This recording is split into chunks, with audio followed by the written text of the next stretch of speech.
అతి వేగంగా అజాగ్రత్తగా రాంగ్ రూట్ లో వచ్చి ఓ టిప్పర్ లారీ స్కూటీని ఢీకొట్టింది. స్కూటీపై ప్రయాణిస్తున్న ముగ్గురు అక్కడికక్కడే మృతి చెందగా మరొకరు చికిత్స పొందుతూ మృతి చెందారు. ముస్తికుంట గ్రామానికి చెందిన వారుగా గుర్తించారు. మరొకరు ఆదిలాబాద్ జిల్లాకు చెందిన వారుగా గుర్తించారు. ఇంటికి తీసుకువెళ్తుండగా బిక్కనూరు మండలం జంగంపల్లి గ్రామ 44వ జాతీయ రహదారిపై రాంగ్ రూట్ లో ఎదురుగా టిప్పర్ వచ్చి స్కూటీని ఢీకొట్టింది. మృతదేహాలను పోస్టుమార్టం కామారెడ్డి ఏరియా ఆసుపత్రికి తరలించారు. ఈ మేరకు బిక్కనూరు పోలీస్ కేసు నమోదు చేసుకుని దర్యాప్తు చేస్తున్నారు.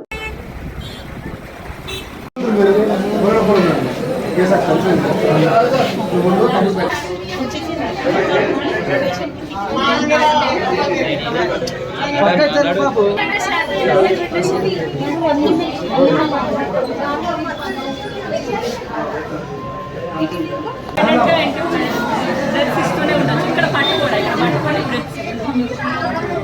1 minute కి 12 to 20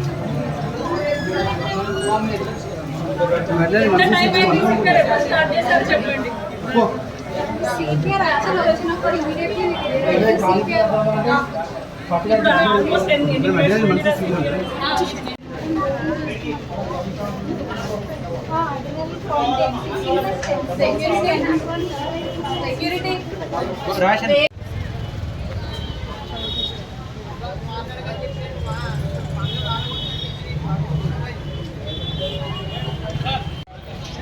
ముగ్గురు చిన్న బాబు కూడా